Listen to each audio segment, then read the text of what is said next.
When the Great War ended in November 1918, it set in motion a train of events that reshaped the world. Leaning toward isolationism, the United States turned inward. With surprise and shock, one event changed everything.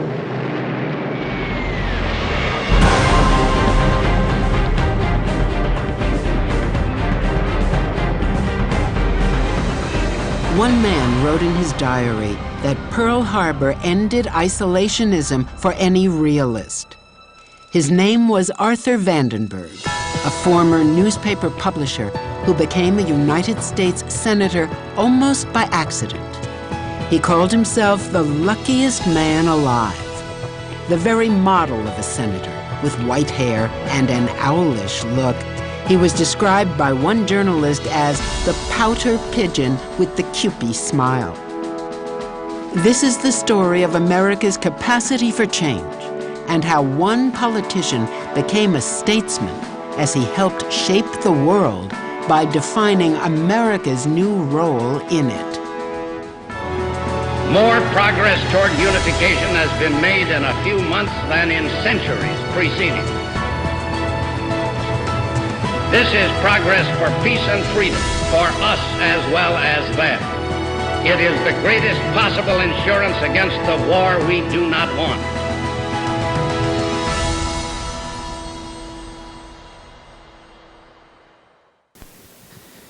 What an introduction to a great documentary. I'm Gleaves Whitney. I'm director of the Hauenstein Center for Presidential Studies here at Grand Valley, and I'm very delighted that you all joined us for this private world premiere of this documentary based on Arthur Vandenberg. There are so many people who helped make this evening possible that I want to acknowledge them right away. First of all, I want to say a word of thanks to Ralph Hauenstein, who could not be with us this evening. But as Ralph likes to say, he was 10 years old when Hank began his book of Vandenberg.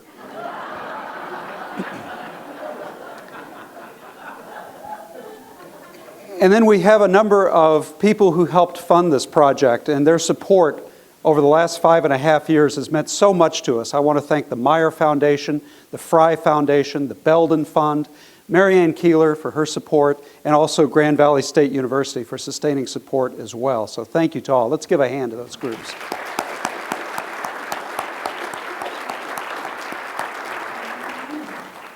Then I am very pleased that we have some distant relatives of Arthur Vandenberg who are with us this evening, and I would very much appreciate it if you would stand up and be acknowledged.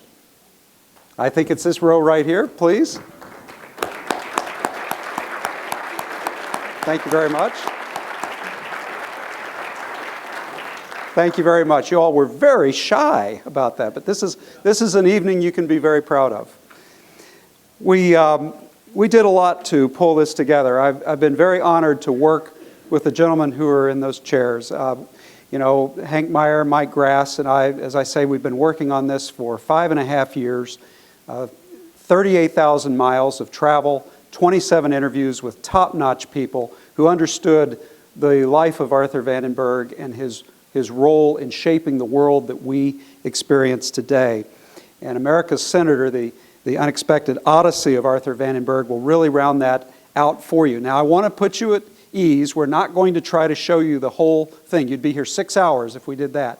What we're going to do instead is show about 39-40 minutes of the documentary.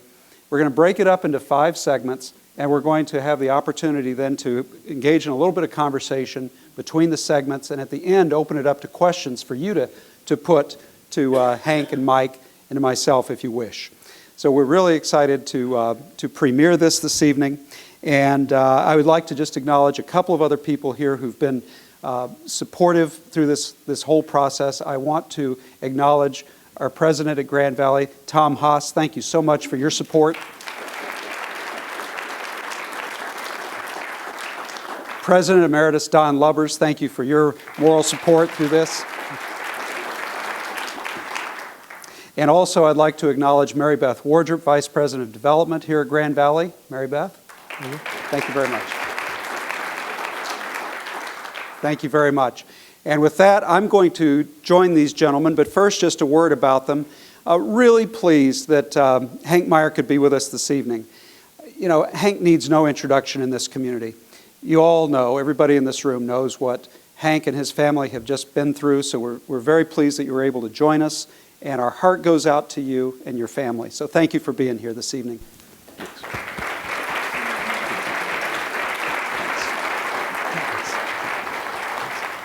Thank you, Gleaves, and this is a treat, and I hope a time when we can enjoy ourselves. Mike Grass approached me about this project more than 5 years ago. He had done Time and Chance, his PBS documentary on the life of Gerald Ford, and was aware of my interest in Arthur Vandenberg, an interest that owes a lot to Gordon Olson, our former city historian, and his wife Chris is with us tonight. Gordon had worked with me, was putting together the program for the State Historical Society of Michigan's annual conference way too long ago to be mentioned here. Ralph Hauenstein was a little older than 10, but not much. And I had just finished writing a biography of my grandfather, and also my cousin Louise's grandfather, who's here tonight. And Gordon knew of my interest in biography. There had been a biography of Arthur Vandenberg, the first of what was going to be 2 volumes that had been published back in the late 1970s.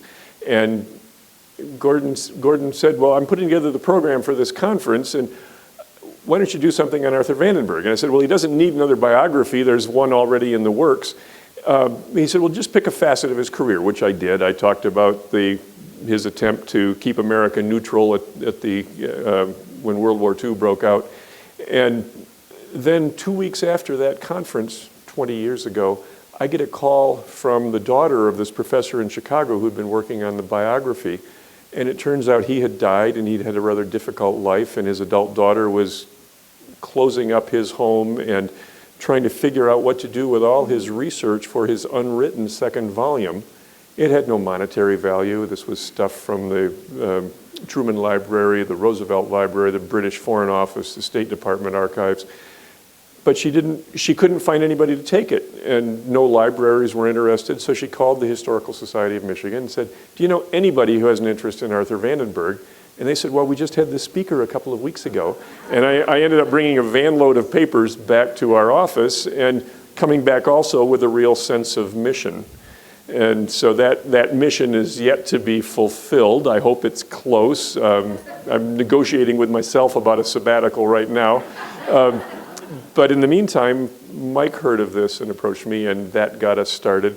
Arthur Vandenberg's life started about a mile from here over on Washington Street, and it ended about a mile from here over on Morris Avenue. And in between, he had an impact on the world that is not always well remembered. And so that engaged us in this process, and the results are here tonight. Thank you very much, Hank.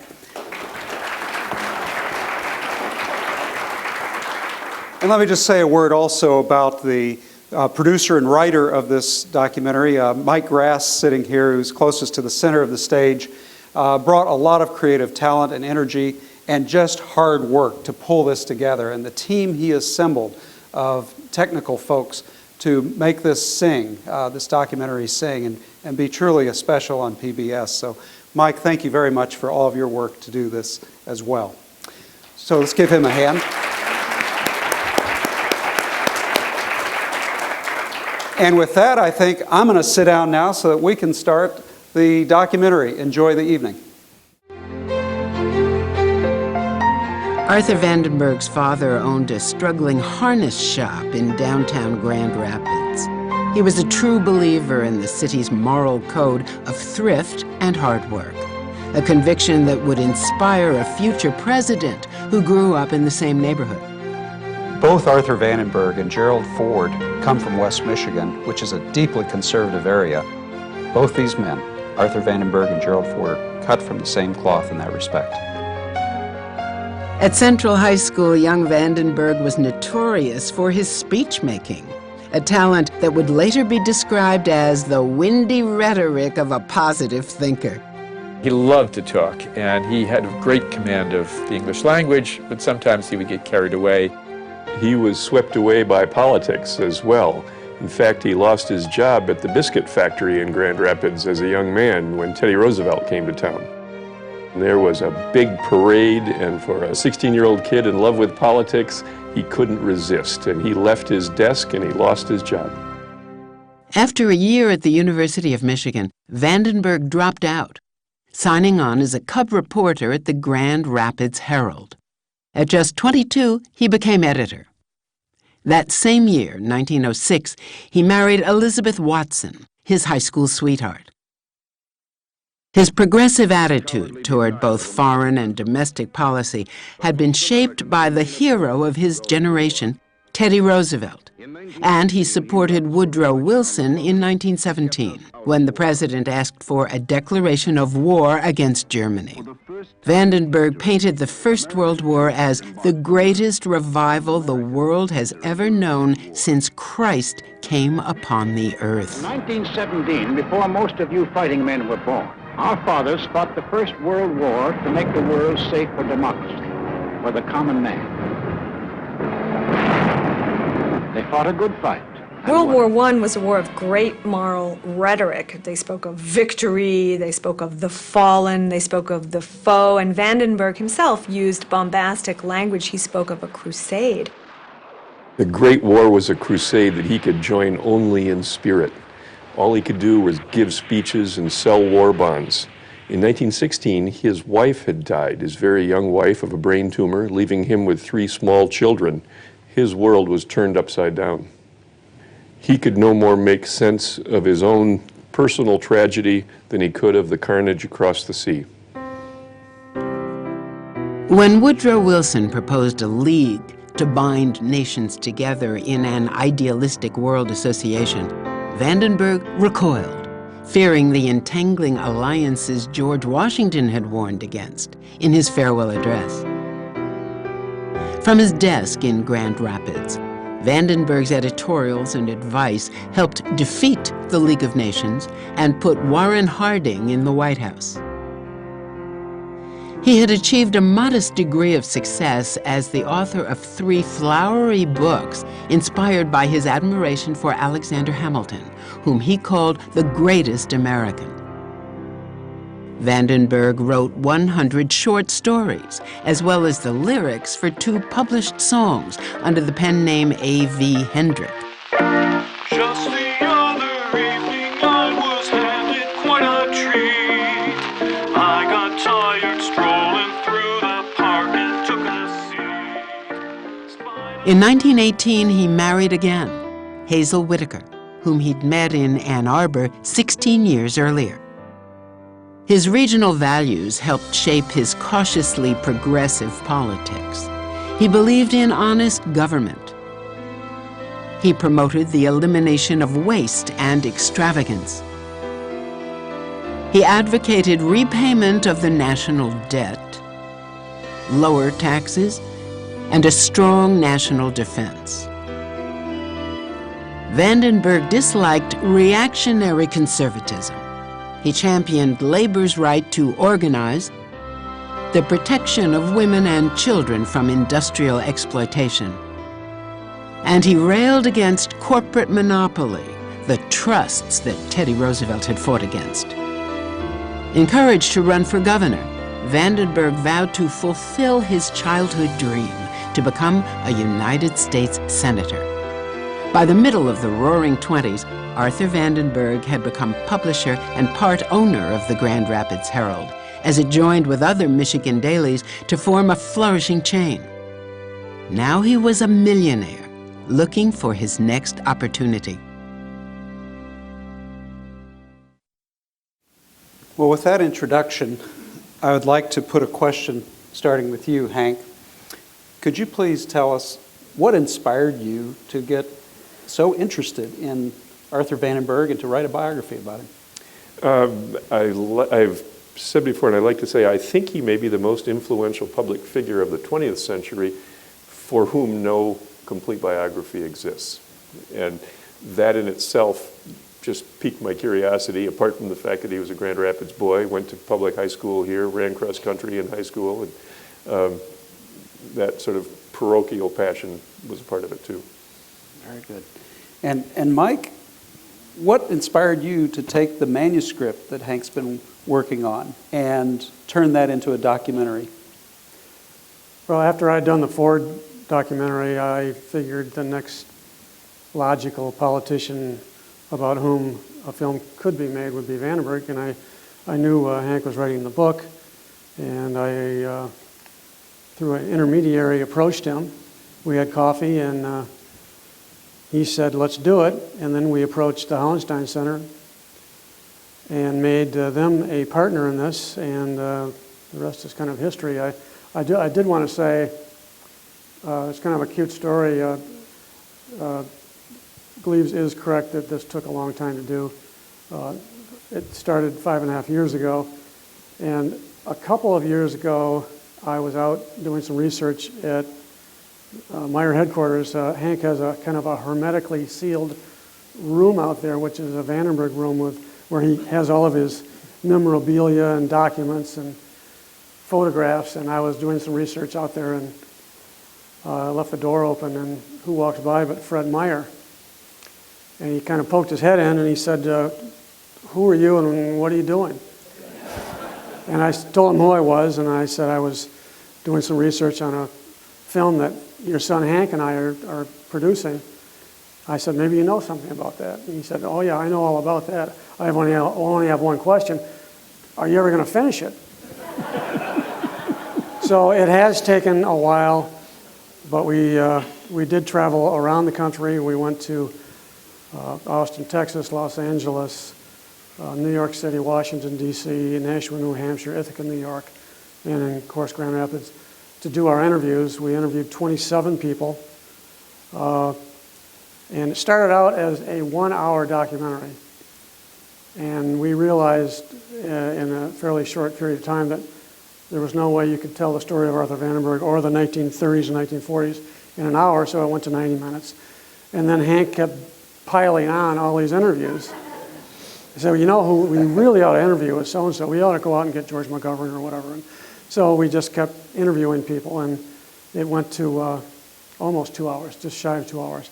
But I think it's a good 2 hours. I hope you watch it tomorrow night. You know, this is a good segue, Mike, because this is a global story with deep local roots. And I'm curious, how did researching Arthur Vandenberg get you, Hank, to see our area here in West Michigan through different eyes? Well, it's hard to appreciate today, but in that age when newspapers were the dominant medium, when you didn't have to feel like you were an outsider when you lived in Grand Rapids, that Washington was some remote place. In 1912, at the Lincoln Day dinner here in Grand Rapids, William Howard Taft announced his candidacy for the presidency. Vandenberg was editor of the Grand Rapids Herald when Warren Harding was editor of the Marion Star, a little paper in northern Ohio.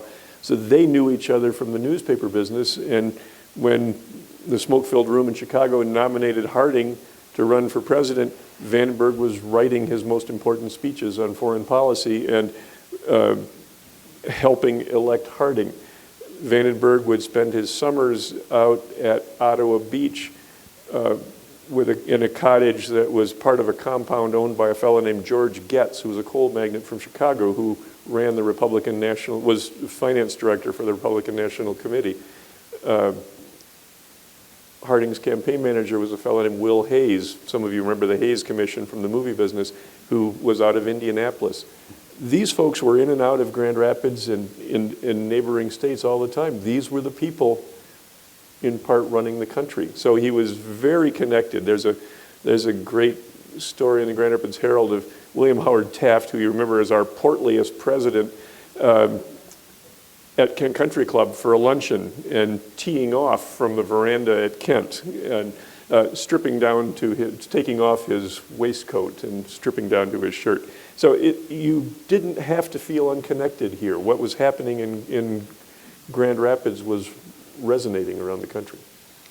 Great connection there. And Mike, I have a similar question for you. Here you're trying to bring this story together. It's a global story, and yet Grand Rapids is at the epicenter of this story. What were the challenges to you as a documentary filmmaker? Well, the Vandenberg's personal papers reside at the Bentley Library in Ann Arbor. There are some artifacts and papers at the downtown Grand Rapids Public Library, but the best stuff I found was not in Grand Rapids. It was at the National Archive, Library of Congress, the Truman Library in Independence, and the District of Columbia Historical Society. So I spent a lot of time in D.C., and I think they may end up naming a wing after me.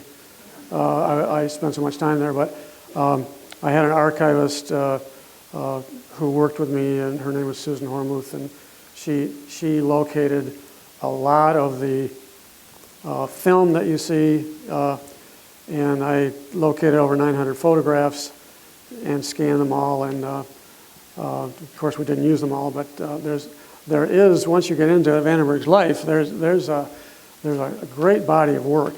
You just have to know where to find it. Very good. Well, let's watch the next segment.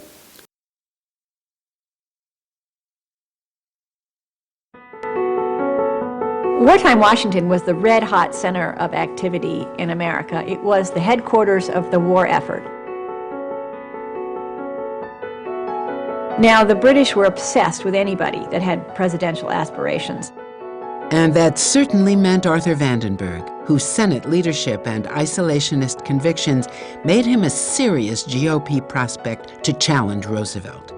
And so the British were concerned. They knew that Roosevelt's health was much worse than the public was made aware of. They monitored his failing health obsessively, and they kept a very thick file on anyone who could possibly be a contender for that office. So Vandenberg was someone that they were very interested in targeting and keeping an eye on, and they recruited any number of people to keep tabs on him during the whole run of the war. Under orders from Roosevelt, FBI Director J. Edgar Hoover had already opened an office in Grand Rapids to monitor Vandenberg's activities. I was sitting at my desk as city editor of the Herald, and in walked this chap, and he introduced himself as from the FBI, and he'd been one of the deputies of J. Edgar Hoover. I was surprised that he got so frank with me as to tell me that he'd been sent there, obviously for political reasons, and opened up this office because they were scared to death that Vandenberg would be running against Roosevelt for the next presidency. England was being just pounded nightly by the Germans. Their coastal cities were being blitzed, and they were suffering. So they needed to keep America's attention focused on their plight throughout the war. Despite the propaganda and confusion of recent months, it is now obvious that England is losing war. They agreed that Roosevelt would give his tacit permission for a few British spies to come in. He would ask Hoover to look the other way, and the British would come in and try and create close cooperation between their countries and between their countries' intelligence communities. That secret relationship was known as the British Security Cooperation, or BSC. It was essentially a massive, covert campaign to push America into the war and convert the country into interventionism. And that covert campaign had to be done through propaganda, through political subversion, through sabotage, through any means at their disposal. It was a dirty trick squad in America, essentially. They harassed isolationist senators. They were not above blackmailing them. And the BSC very much targeted Vandenberg. Much of their work took place within Washington's social circles and lavish dinner parties frequented by the Vandenbergs, where British spies picked up on a tidal wave of Capitol Hill gossip. They had a whole shadow force of spies, underground network of spies who would attend these parties, who had good cover as embassy officials, air attachés like Roald Dahl, naval heroes and figures like Ian Fleming. You might have singers or entertainers like Noel Coward. All of these different types of characters would go to these parties. It was very glamorous, it was a good dinner, it was free, and there would be a lot of interesting people. So everybody went, and Vandenberg was a regular at these parties. parties, and the British would be all too delighted to have an opportunity to sit next to him and politely have a lovely lady pump him for his attitude towards the war and his attitude towards, say, the Lend-Lease bill, which was very controversial and pending before the House, and try and pick his brain. One of those ladies who moved in Vandenberg's circles was Danish-born Mitzi Simms, the sultry wife of a wealthy Canadian diplomat who worked in the code room at the British Embassy. Both Mitzi Simms and her husband were friends with William Stevenson, the Canadian entrepreneur who was the head of the British Security Coordination, and certainly they had been asked by him unofficially to keep an eye on Vandenberg. Vandenberg was, because of his isolationist views, enemy number one as far as Stevenson was concerned. The Simmses were also neighbors of Arthur and Hazel Vandenberg and soon became fast friends. Mitzi was a jet-setter before there were jets, one of her nieces observed. Mitzi Simms was very intelligent, very charming, very persuasive, shall we say, and she went a long way to trying to soften his hardline isolationist views and move him to a more international position. And it became well known in Washington that they had a very close relationship. In fact, so close at one point that Vandenberg installed her in an apartment next to his in the Wardman Park, and that had tongues wagging all over Washington. On the eve of America's entry into the First World War, the ordered life of a young Arthur Vandenberg had been shattered by the death of his first wife. On the eve of a second great conflict, Arthur Vandenberg, a power in the Senate but on the wrong side of the aisle, found his household in turmoil again. Early in 1940, the Senate's senior isolationist, William Borah, the Lion of Idaho, died. He'd been Vandenberg's mentor, his hero since the younger senator's days at the Grand Rapids Herald. Vandenberg delivered Borah's eulogy to a nationwide radio audience. Now it was he who was the undisputed leader of Republican isolationists. Just a few months after Borah's death, Mitzi Simms's husband Harold died. Some said he was actually the first Washington casualty of the war, if indeed he'd been running the code room at the British Embassy. Mitzi was adrift, Vandenberg's marriage was in deep trouble, and England was hanging on by a thread. This was a matter of life and death for the British. Their very survival was at stake. Despite England's plight, despite his deepening relationship with Mitzi Simms that led commentator Walter Winchell to dub him the senator from Michigan, Vandenberg clung to his isolationist principles. And with the election on the horizon, Roosevelt could not escape the curse of neutrality. Well, here we get into the salacious material. I think this is fascinating. A lot of American audiences don't realize a number of the things that were pointed out in this segment. First of all, the extent to which there were British spies in this country before Pearl Harbor. I think that takes many of us aback. And then the second thing is, of course, the potential public scandal between Senator Vandenberg and Mitzi. And I'm just curious, as a biographer, you're trying to uncover the story, the truth of the story. Your challenge is to get at that truth. Who talks, who doesn't talk, what sources are reliable, unreliable? Well, and as we're showing the film in snippets, we take that snippet out of a larger context because it's fun to talk about without wanting to overplay its significance.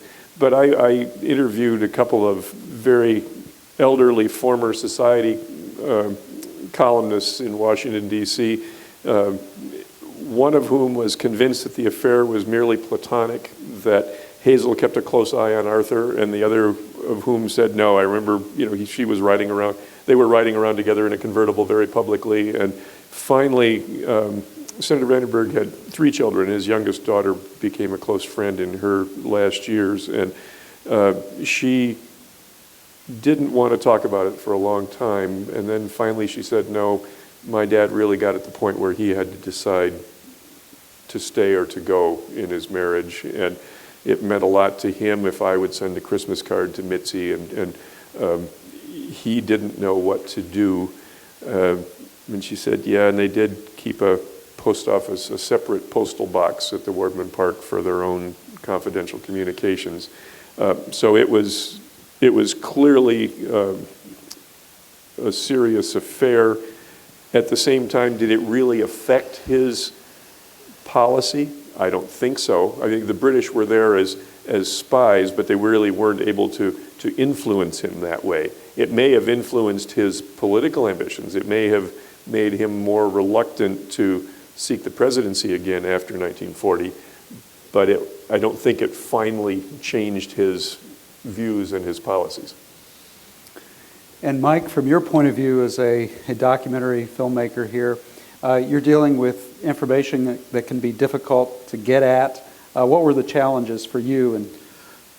Well, there's not a lot of information out there, or in particularly artifacts, or photographs about Mitzi Simms, but I did find photographs at the District of Columbia Historical Society about the parties, and these were notorious parties in Georgetown that the Vandenbergs would have attended, and found a few photographs in Arthur Vandenberg's personal papers, and there's only a couple in the Library of Congress, and we did try to find something in Montreal because that's where she was from, but we had no luck. But so what you saw there is about all that exists.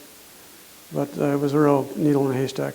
Well, and I probably 15 years ago, I spoke to an audience at the Women's City Club, and some of the very elderly at the time ladies there came up to me afterwards and said, we all felt so sorry for Hazel.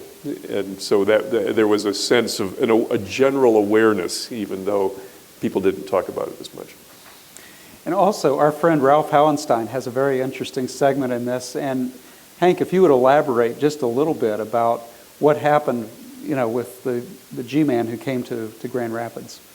Well, this was another wonderful piece of news, and it's all courtesy of Ralph. I mean, here we are in the late 1930s. The Depression is still going, and Grand Rapids, of all places, gets a new FBI office. There really wasn't, this wasn't a center of gangland activity, Frank McKay notwithstanding, that would have justified establishing an FBI office. But so far into our system did politics reach that Roosevelt was genuinely concerned, and boy, let's get some background material on this guy. And I've got to add that when Ralph tells this story, the FBI man comes to him there at the Grand Rapids Herald and says, Mr. Hauenstein, I want to go and look in your morgue and get any information I can. Ralph stood right up to him and said, no way, you're not doing it while I'm here. So that was also, I think, indicative of Ralph's sense of integrity where he worked. All right, did you want to add? I just wanted to set up the next piece we're going to show. And I think this is another really interesting part of Vandenberg's life. There's an old saying that no war can be won without propaganda. And thanks to our friend Gordon Olson, he put us onto a film called Fellow Americans, and it was narrated by Jimmy Stewart, and it's a piece of propaganda that was produced right after Pearl Harbor, and Garson Kanin from Hollywood was the producer, and they targeted select cities in the United States, supposedly who had lost a son or daughter to the Pearl Harbor attack. But we surmise, but we can't prove it, that they targeted cities with isolationist politicians whom they were trying to turn to support the war. Because if you remember, even after Pearl Harbor, there were still isolationists out there who said we should not get involved in the war. So what we're going to show you now is a little bit of Fellow Americans narrated by Jimmy Stewart. So we can roll that now.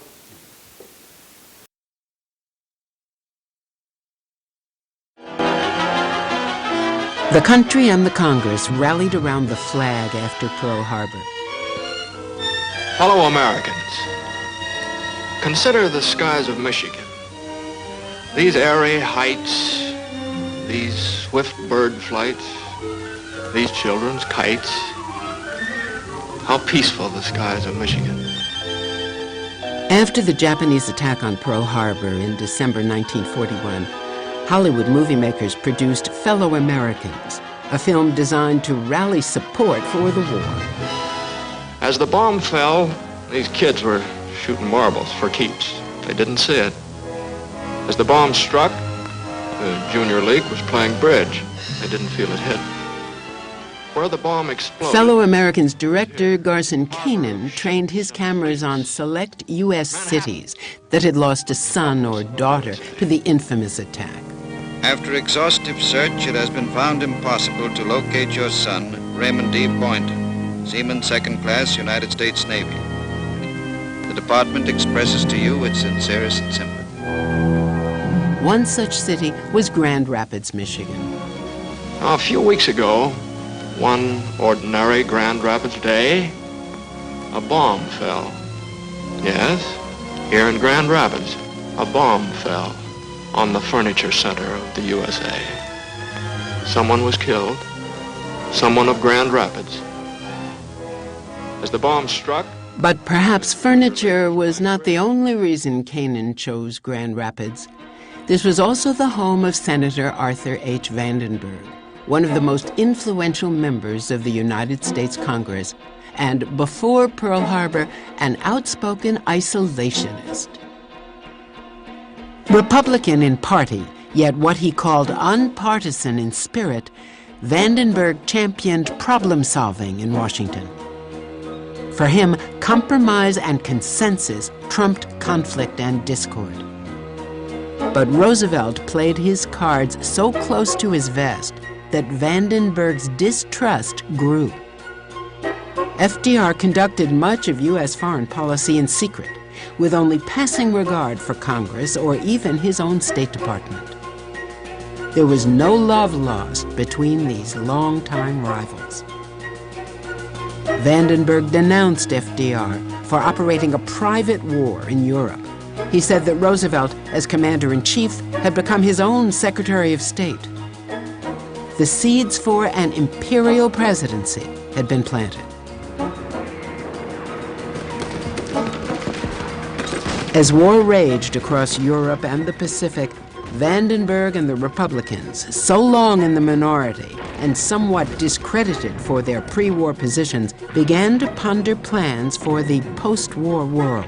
Vandenberg wanted to prevent competing visions of the future from tearing his party apart, and it was apparent that the world would be dramatically different after the war.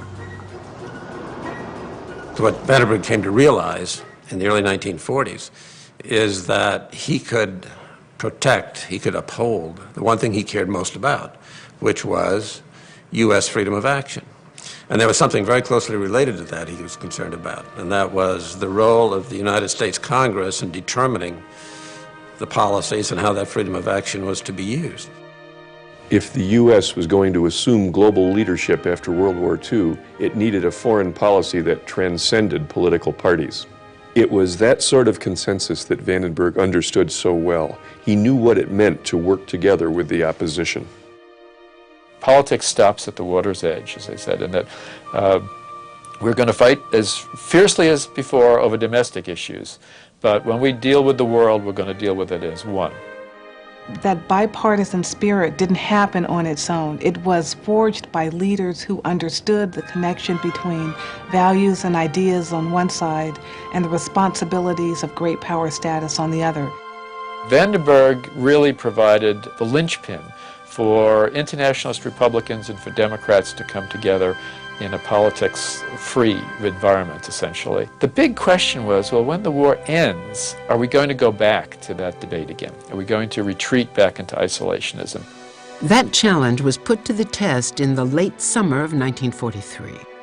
Like Vandenberg, Republican National Chairman Harrison Spangler feared that disputes over foreign policy might split the party in the 1944 presidential election. Spangler called for the formation of a post-war advisory council to meet on Mackinac Island in northern Michigan. He asked Vandenberg to chair the council's Committee on Foreign Policy. Vandenberg's assignment: prepare a statement that both the internationalist and isolationist wings of the party could live with, a goal most observers thought impossible. I was really a hick out of Texas, and so going to Mackinac Island was a big thrill.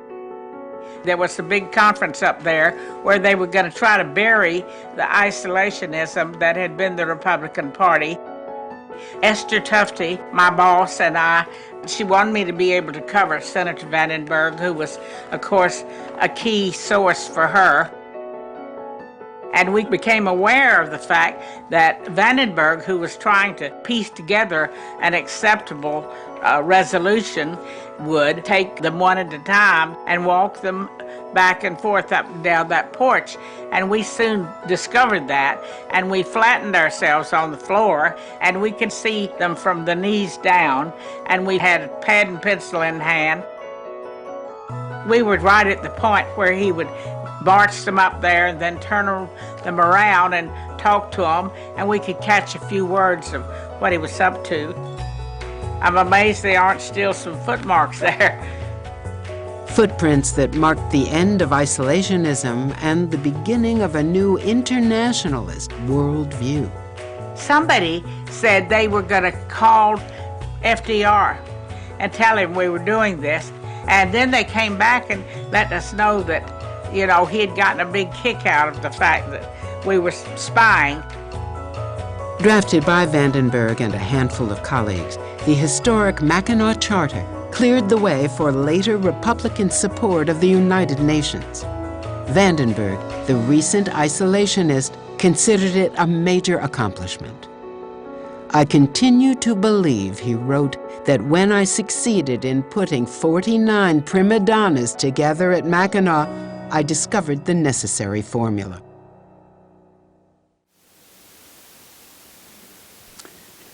This documentary and the book that Hank is writing is really about three Odysseys as I see it. Most obviously, it's about the Odyssey of the senator, but it's also the Odyssey of the Republican Party that changes during this war in a significant degree to become a bipartisan body that can unite with Democrats across the aisle to fight the worst war in human history in two theaters. But the third Odyssey is indeed this passage of the United States from being isolationist to a nation that favors neutrality to one of collective security and world responsibility. And Hank, what I'd like to ask you at this point is, what does this say about Arthur Vandenberg's qualities of leadership, his capacity for leadership, that he played such a pivotal role in our nation and a Republican Party's transition? Well, because he'd been an isolationist for so long, he had tremendous credibility with Americans who traditionally didn't want to have anything to do with conflicts across the sea. And so as a politician and as a statesman, he was able to both lead people in a new direction and reflect their feelings in a way that people who had always been advocates of American intervention weren't able to do. And I think he was both the leader and the reflector of a large segment of public opinion that needed to be brought along for the United States to be a different country after the war. And Mike, I'd put a similar question to you. I mean, this was an intellectually rewarding section to work on, and that interview with Liz Carpenter down in Austin, I think for all three of us, was one of the high points, because you see in her explanation this 5'0" reporter there on the floor, and as Vandenberg would march these Republican senators down the veranda, he would turn the person, the party, and then the country around from isolation to this world responsibility. And again, as a filmmaker, how does a producer take these metaphors and these ideas and embody them so well to tell the story? There wasn't a lot of material available about the Mackinac Conference. We found a few photos, and it wasn't until we interviewed Liz Carpenter in Austin, Texas, that she told us this great story. And unfortunately, she passed away in 2010. But you may know Liz Carpenter as being one of the press secretaries for LBJ and Lady Bird Johnson. It's ironic that Democrats like Liz Carpenter had the nicest things to say about Arthur Vandenberg. And it just happened that way. Because some people have asked us, why did you have so many Democrats in your documentary? And our answer is that it just happened that way because when you watch it tomorrow night, you'll see other people, Congressman Dingell and George McGovern and some others. But anyway, back to the Grand Hotel, because there was no film available of Vandenberg marching these guys up and down the porch of the Grand Hotel, we hired an artist, Milt Klingensmith, to do some artwork on what it might have looked like. And that story that Liz Carpenter tells of being on their stomachs in this presidential suite at the Grand Hotel, watching what was going on, is really a piece of history. And the fact that she says isolationism literally died, she's surprised that the footprints still aren't there on the porch, because you can make a case that is where isolationism died for the Republican Party. Well, and Mike, you mentioned all the Democrats on the film. Now, that's not because Vandenberg ceased to be an ardent Republican, but it's because John Dingell was a page in Congress when his father was in Congress, so he knew him as a young man, and it was, and George McGovern is a historian by training, so they had other reasons than partisan. And Gore Vidal. Yes, well, and he was no fan of Vandenberg either, of course. Right. Yeah, that was another great story that the three of us went out and hung out with Gore Vidal for an afternoon in Hollywood, and he was more interested in talking about himself than he was about Arthur Vandenberg. He's a real flamethrower, but he does make a couple of appearances in the film. Gore Vidal also had possibly one of the funniest lines of all when we were interviewing, and as already mentioned, Gore Vidal was no fan of Vandenberg, and I'll never forget, Gore Vidal in his inimitable way said, you know, if you just flattered Vandenberg a little, he would be your flower boy at your wedding. But he also featured Vandenberg as a fairly major character in his novel Washington, D.C., and in his chronicle of historical novels. Yes. Well, I think we're ready for the next segment. Just as a preview, and before we roll it, you probably are aware that one of the hallmarks of Vandenberg's career is that he helped write the charter for the United Nations. And that's one of his great accomplishments. And the next section we're going to show you is called Town Meeting of the World. And it's about the founding of the United Nations and Vandenberg's role in it. And you'll see an interview with a fellow that we discovered in a rest home in Nashua, New Hampshire. His name is Larry Finkelstein. And he was the scribe at the 1945 San Francisco conference, and literally sat across the table from Vandenberg and took notes of the American delegation. And he's still with us, and got an email from him just a few days ago that he's very intrigued to see the film. And he's one of he and Ralph Hauenstein, I think, and Gore Vidal are three of the people who are still living who actually met Arthur Vandenberg. And Gore Vidal did because his grandfather was a senator from Oklahoma who was blind. And so Gore, as a teenager, living with his grandparents as his mother was going through a divorce, accompanied his grandfather to a couple of political conventions and other functions, and so met Vandenberg as a teenager.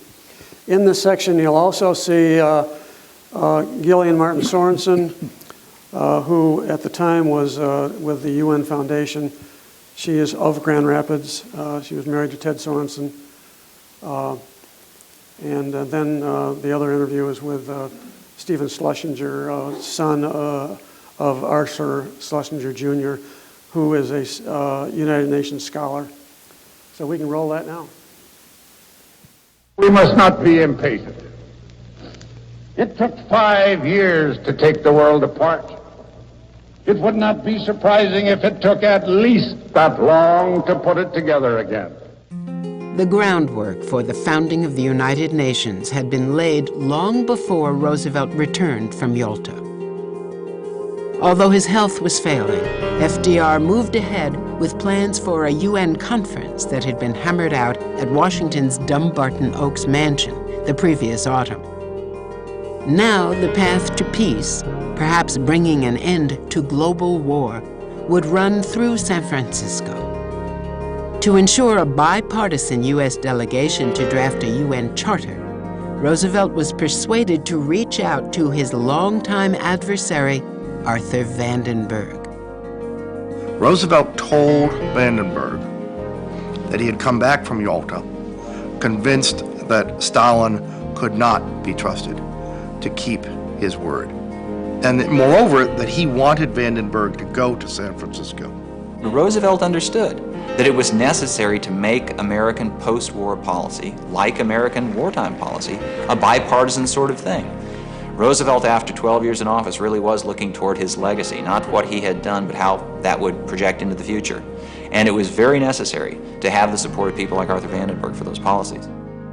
He, FDR, believed Vandenberg was uniquely positioned. He had the clout. He had the moral authority that came from this conversion, so recently dramatized and alluded to at Yalta. That he was the one man, in effect, that Roosevelt wanted in the American delegation to keep people honest and to keep an eye on the Soviets. Woodrow Wilson's failed League of Nations still haunted FDR. Roosevelt had personally witnessed that mess, and he wanted his United Nations to get off to a good start with bipartisan support. And where you look for that, he knew. Old Arthur Vandenberg, all you had to do was flatter him, and he would be, flower boy at your wedding. Once he'd made the choice of Vandenberg, going through Roosevelt's mind was, let's see what we can do to placate this guy, because he could, bust apart the whole operation out in San Francisco. It was quite deliberate that he reached out to Republican Arthur Vandenberg and also another powerful senator, Tom Connally from Texas.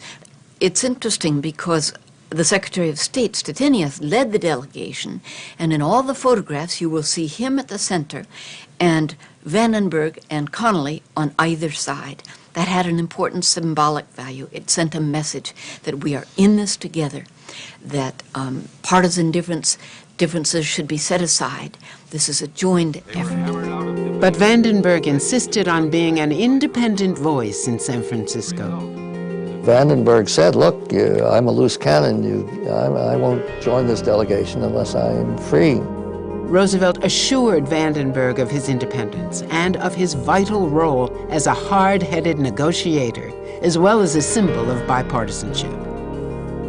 Part of what brought about his insistence on these terms was a desire to show that the Republicans could also have an impact on the formulation of this treaty. Franklin Roosevelt died just 2 weeks before the UN conference was scheduled to begin. For a generation of Americans, FDR was the only president they'd ever known. Harry Truman, the junior senator from Missouri, elected vice president only months earlier, was an enigma. FDR had barely bothered to brief him on the dramatic plans taking shape in post-war policy. "You're the one in trouble now," Eleanor Roosevelt told Truman the day her husband died.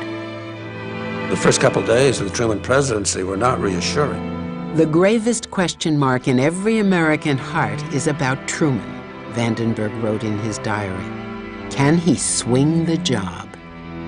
So Vandenberg had good reason to doubt Truman. Truman, the day after Roosevelt's death, comes back to Congress and has lunch with some of his old cronies in Congress. And Vandenberg writes in his diaries, things are going to be better now.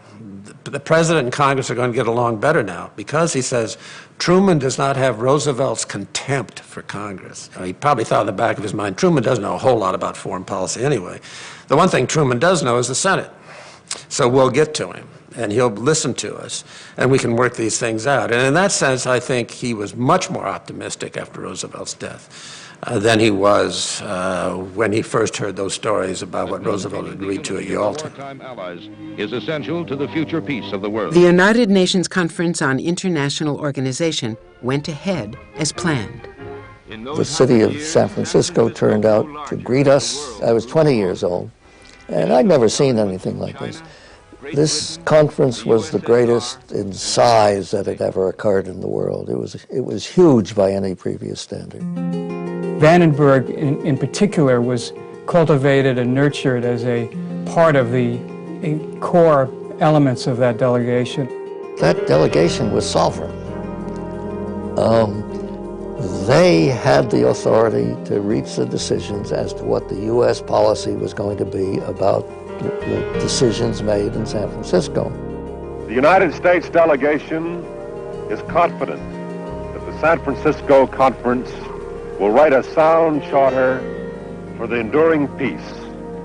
Vandenberg's role at the conference was crucial to the charter's success.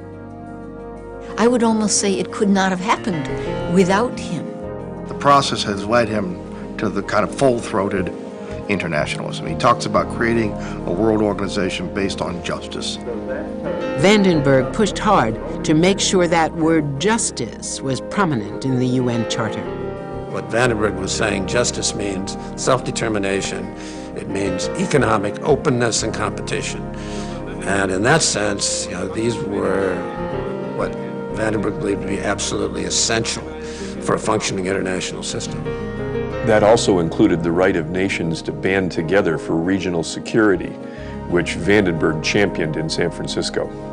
He saw this as a way to maintain the Western Hemisphere's Monroe Doctrine, but it also paved the way for Europe and America to organize NATO. A staunch anti-communist, Vandenberg also served another key role in San Francisco. This guy was tough on the Soviets from the very beginning. He was almost ultra-suspicious of what was their motives, and you can see it all through the debates that went on in San Francisco. He was always double-checking to make sure that the U.S. wasn't being rustled in some way by the Russians.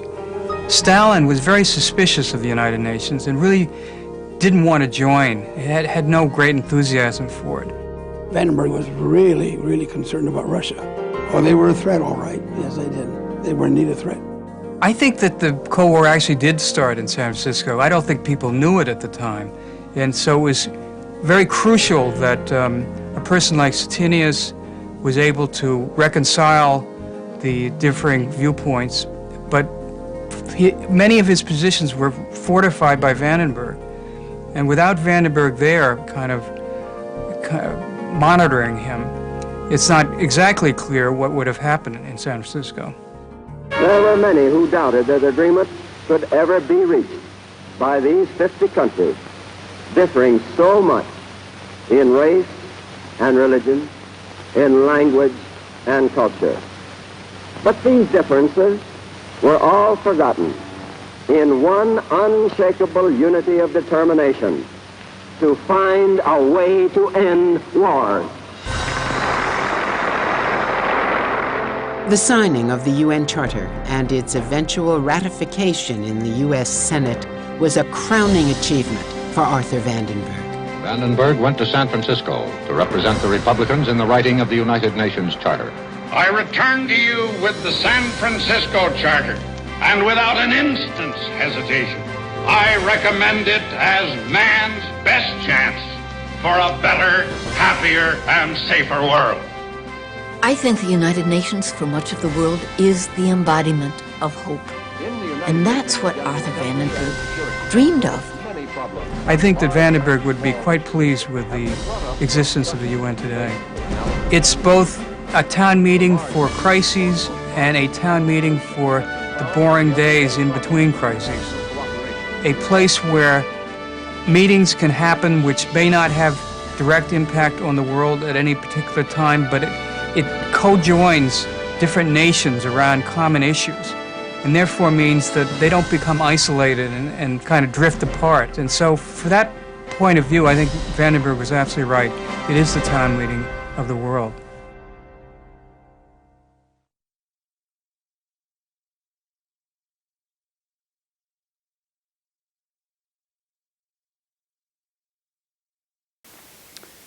We've lived with the United Nations more than 6 decades now. We take it for granted. In today's world, we forget what a struggle it was to establish in the first place. And this is, there's a long history there. You had the League of Nations and its sort of false start after World War I and Woodrow Wilson's desperate struggle to try to get that league ratified in the U.S. Senate and to perpetuate. But I wonder, Hank, if you could tell us a little bit of the background of what Vandenberg, what were his days like during this period in San Francisco when he's actually negotiating and talking to people and setting out the blueprint for the world we live in today? I think it was both this grand social occasion. I mean, San Francisco took their hosting responsibilities very seriously. And so Arthur and Hazel were and the American delegates and their counterparts from other countries, it was grand occasions all the time. But in a different way, I was thinking as you were talking, Gleaves, it can feel very arbitrary how we talk about stages in our history. But in the same way that we can talk about isolationism symbolically ending on the porch at the Grand Hotel, in a different way we can talk about the Cold War starting, as Stephen Schlesinger did, in the Fairmont Hotel in San Francisco, which happened to be where the American delegation was staying and where the Big Five, as they were known, of the U.S., Britain, Soviet Union, France, and China, would have their meetings in Stettinius's suite at the Fairmont. Because World War II was still going on in the spring and early summer of 1945. The U.S. and the Soviets were allies, and all the big wartime conferences ending in Yalta were all about how do we keep cooperating to win the war. And now all of a sudden the war's still going on, and there's this sort of this facade of amicability among the powers and between the U.S. and the Russians. But out in San Francisco, the Americans and the Russians are at loggerheads over who can veto what and what can be talked about at this UN. And Vandenberg, as the most ardent and anti-communist and the most suspicious of the American delegates about Soviet intentions, is leading this debate with the Russians. And so war's still going on. We're still allies over in Europe and against the Japanese. But here is the Cold War sort of breaking out quietly in the suite at the Fairmont Hotel. So that's the start of another significant era. I love the way you pull together the two hotels to frame that. I hadn't thought about that. Yeah, right. I think there's a revision for your book. Yep. Endless. Mike, this is such a remarkable segment of the documentary because it is the architecture of the world we live in today. You're seeing it, the foundation being laid. What were the challenges for you? I mean, you found some interesting people with a local angle, to be sure, to tell this story. We went to New York a number of times, and on one of our trips we interviewed Stephen Schlesinger, and followed by Gillian Martin Sorensen, and they had all of this knowledge about not only Vandenberg but the history of the United Nations. And it was Gillian Martin Sorensen who gave us the tip on, oh, you should interview Larry Finkelstein. I don't know where he is, but he was ascribed to the UN or to the American delegation, so we discovered him. So that all started with that interview we did in one of the hotels in New York, right across the street from the UN.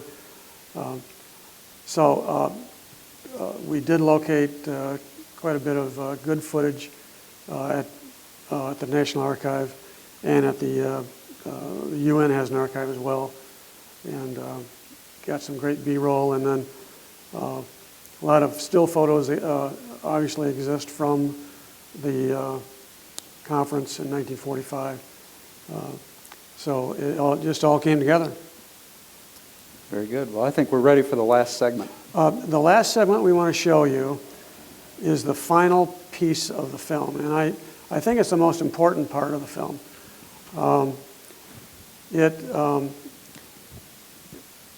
If you can bear with me and sit through the credits, that's an important thing to tell you, because this took a number of people to put together, and I wanted to personally thank the people who worked on this film, beyond the three of us. Milt Klingensmith, who is here tonight, he is the artist, and you'll see a little bit more of his work in this piece. Our WGVU TV broadcast partners, thank you for being a part of this. Mike Mischler, I don't know if he's here tonight, but he was one of the cameramen who filmed some of the video interviews. A special thank you to Ion Post, to Todd Rolenhagen, and who was our story editor and creative director and primary editor, and to Ted Harrison, who did a lot of the heavy lifting in the edit. The soundtrack is a very strong part of the documentary. That was done by the Soundpost, and thank you to Stuart Poltrock and his staff for doing such a wonderful job. You'll notice, I'm sure you've already picked out Susan Stamberg, the narrator from NPR. We chose her because she has such a great voice. She could, as they say, read the telephone book and make it sound like War and Peace. But I think she's a real strength for the piece. I already mentioned Susan Hormuth, who's the archivist in Washington, D.C. Certainly the Hauenstein Center and Grand Valley. And we already talked about the donors who helped us fund this project, and thank you to them. So anything you want to add? Yes, I certainly want to recognize also Vice President here at Grand Valley, Matt McLogan, who is the Vice President who oversees WGVU, for all the assistance he provided as well. Good. This is the final segment of the piece, and I think it gives you the best insight into Vandenberg and what we can learn from him. People would ask us as we were doing this, what would Vandenberg, how would he feel if he were here today, considering what's going on in Washington? And my pat answer is I don't think he would get a Christmas card from what's his name, Norquist. Grover Norquist. Grover Norquist. He was a centrist. He was a moderate. He believed that solutions are found in the trenches of compromise. And as you'll see in this piece, we can take away that it's okay for politicians to change their mind. Vandenberg is a prime example of someone who changed his mind. And we often look at politicians today who and accuse them of being flip-floppers, and maybe that's true, but to legitimately change your mind because the world changes, I think is a hallmark to Senator Vandenberg. So this piece is called "And This Too Shall Pass." So why don't we roll that now?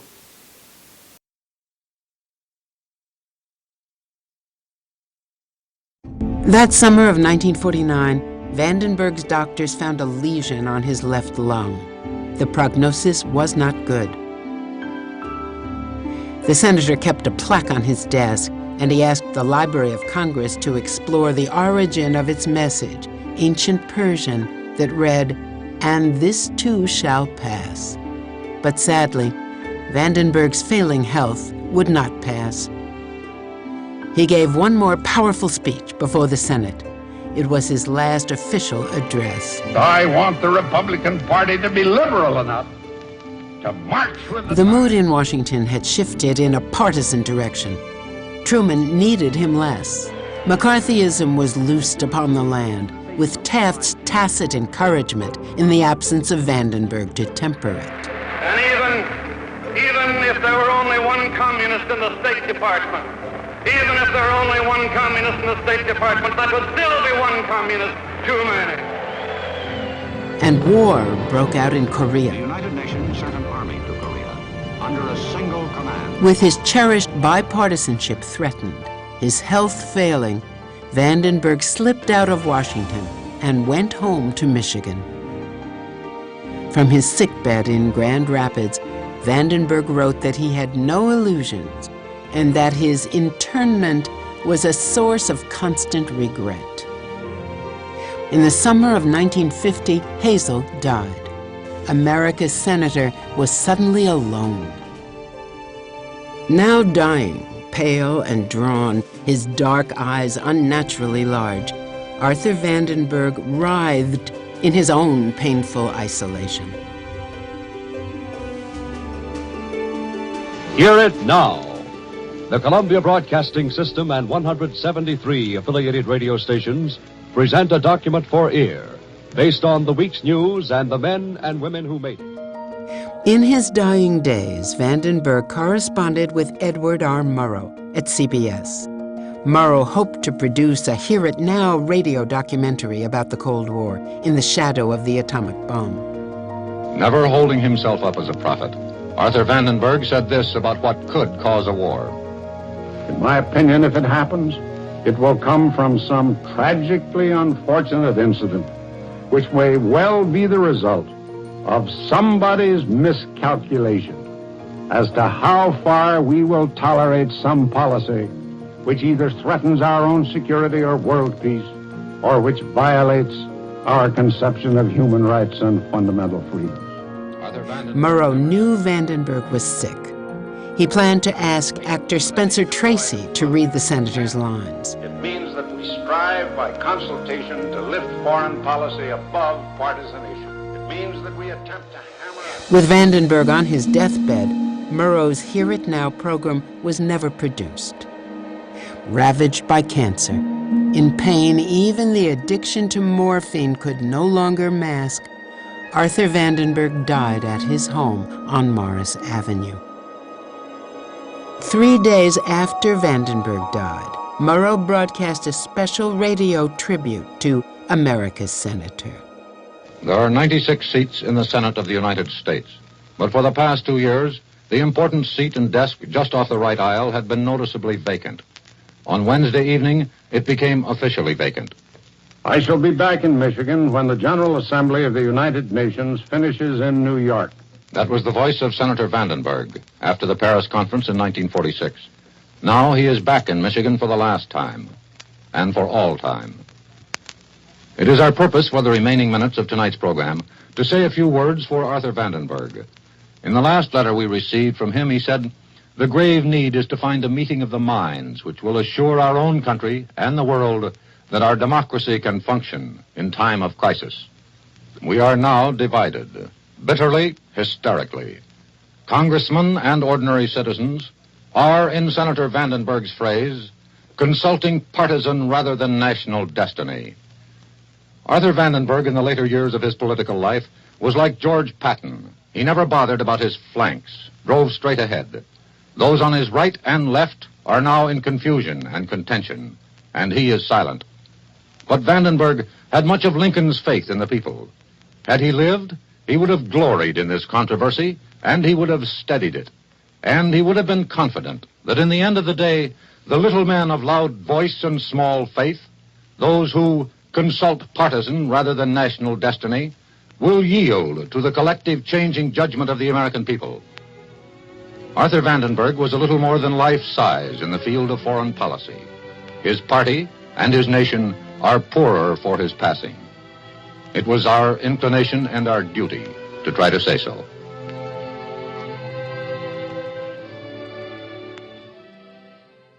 The great lesson we take from the life of Arthur Vandenberg is his capacity to change, and by doing so, to help change the way Americans think about our place in the world. We might want to think about why it is we don't allow our lawmakers to change, why it is we always deem it hypocrisy when they change. People change when the times change. Vandenberg was an example of that. Vandenberg certainly had a claim on being one of the standouts of the Senate, for his ability to put the national interest above the interests of his party.